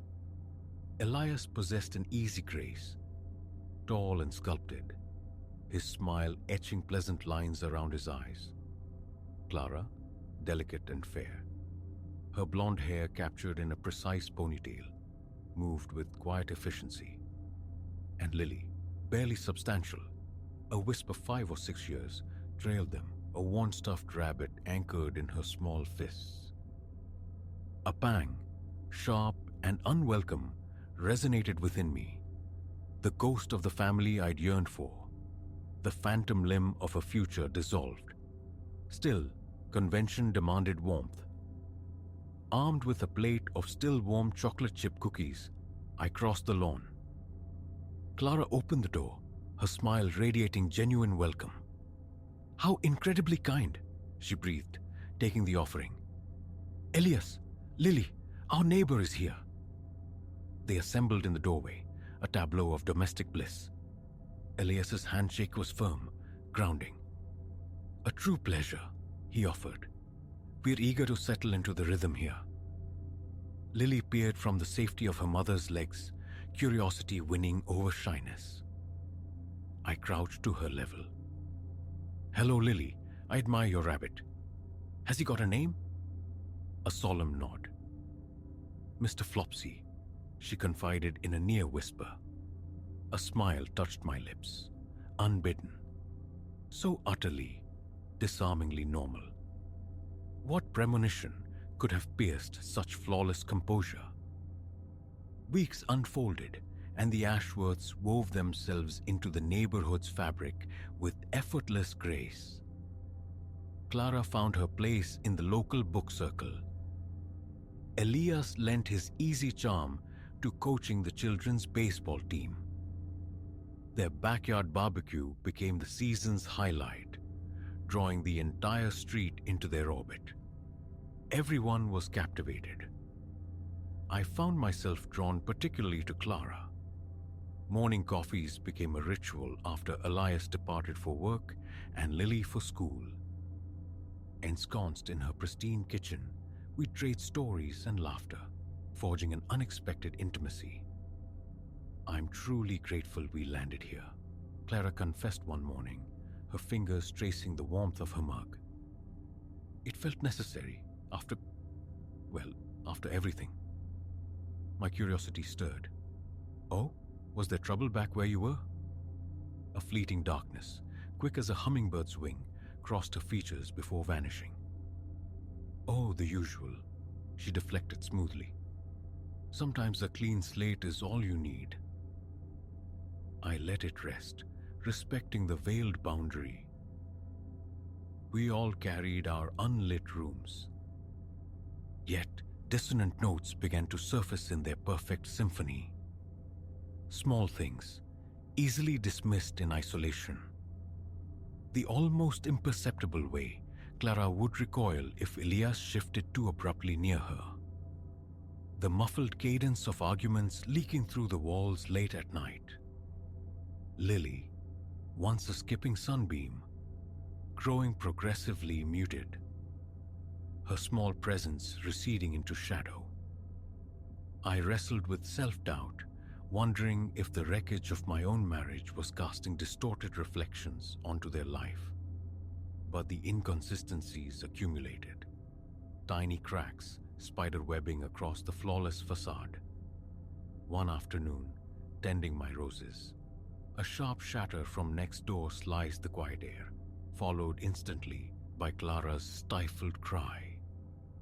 I froze, trowel suspended, straining to hear. A beat of tense silence, then Elias's voice, pitched too low to decipher, murmuring insistently. Clara made no further sound.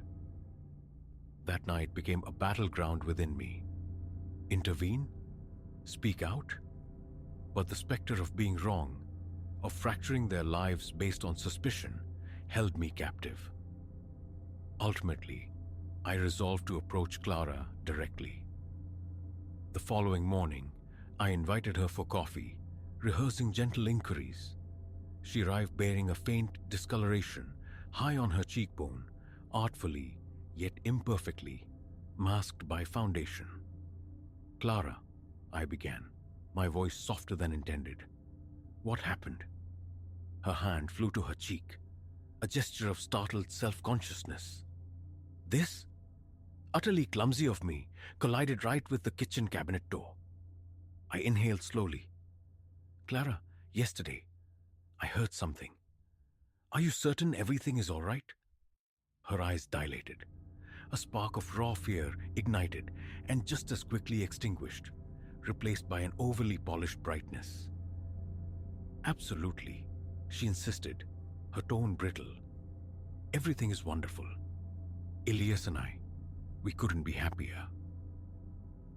The plea behind her eyes, however, screamed a different truth, silencing my urge to press further. She wasn't ready. I couldn't force the lock.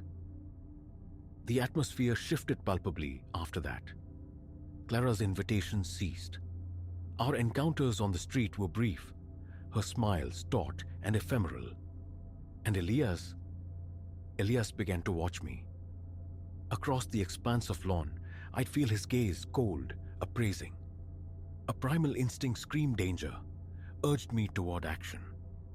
The police, a hotline, anything. But paralysis, insidious and cowardly, held sway. It wasn't my place, I rationalized. I might be misinterpreting everything. Until the night, Lily screamed. Sleep evaded me. Past midnight, perched by my window, overlooking the darkened street, the sound ripped through the stillness. A child's pure terror, abruptly choked off. Before conscious thought could form, I was across the lawn, my fists hammering against their front door. Elias answered, disheveled, his eyes incandescent with a barely leashed fury.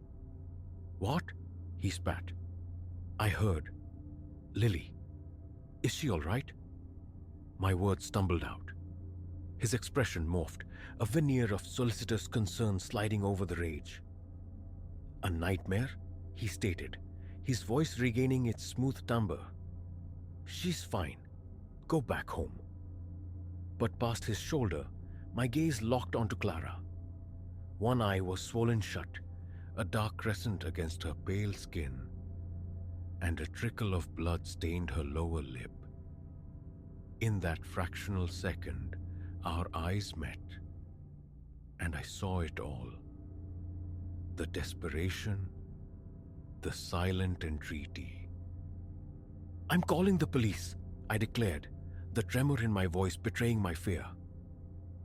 Elias's mask disintegrated. "You're calling no one," he snarled, advancing. I spun to flee, but his speed eclipsed mine. His hand clamped around my arm like iron, wrenching me inside. The door slammed, sealing the night behind us. What ensued was a descent into chaos.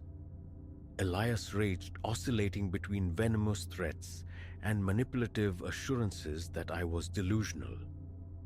Clara huddled protectively in a corner, clutching Lily, both trembling violently. A surge of adrenaline propelled me. I broke free, scrambling into their guest room, slamming and locking the door. My fingers, clumsy with panic, found my phone, tucked miraculously into my robe pocket. The 911 dispatcher's voice, calm and methodical, was an anchor. Help was en route, she promised. Endure. But Elias was at the door. His fist raining blows, his voice a feral roar. The wood began to splinter.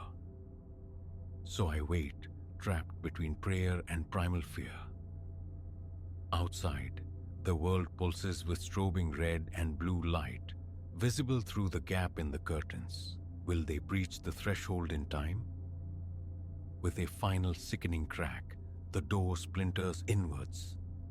Elias fills the doorway, his eyes unhinged, a blade gleaming wickedly in his grip. Reality distorts, time elongating. I see the knife's upward trajectory. I hear Clara's distant scream. Then abruptly, a cacophony of new voices, sharp commands. "Police, freeze!" Elias's face contorts, rage dissolving into stunned confusion. The knife clatters harmlessly. He crumples under a surge of uniformed bodies. The ensuing hours bleed together, a surreal montage of flashing lights and clipped questions. Statements given, forms filled. Clara and Lily, swaddled in blankets like fragile survivors, are guided towards waiting ambulances. Elias is forced into the back of a cruiser, his gaze finding mine through the rear window, cold and unrepentant. As dawn paints the sky in bruised pastels, a weary officer with kind eyes approaches. "You did the right thing," she says, her voice gentle. "You likely saved their lives tonight." But watching Clara and Lily disappear down the street, contemplating the months of gnawing suspicion I'd swallowed down, heroism feels like a borrowed coat, ill-fitting and heavy. The officer observes my expression. "Hey," she adds softly, "don't carry that. You acted when it counted most." I manage a nod, though the guilt remains, a persistent ache. Returning to the quiet solitude of my own house feels like crossing into another dimension. The illusion of neighborhood serenity lies shattered around my feet. In the days that follow, fragments of the Ashworth's history surface. Whispered accounts from previous towns. A pattern of abrupt departures. Shadows of fear left in their wake. How many others, I wonder, had glimpsed the cracks and chosen to look away? Clara and Lily never return. Word filters back that they sought refuge with Clara's sister. States away. I hope they find sanctuary, a path toward mending. For me, there is only the stark awareness that monstrosity can wear the most commonplace disguise. That true neighborliness sometimes demands the courage to shatter the peace, to risk entanglement in another's darkness. The house next door now stands hollow, a vacant monument to the secrets it guarded. And each night, the darkness presses closer, filled with the imagined echoes of lives unfolding behind closed doors, leaving me to question whether, should another scream pierce the quiet, I would find the strength to answer.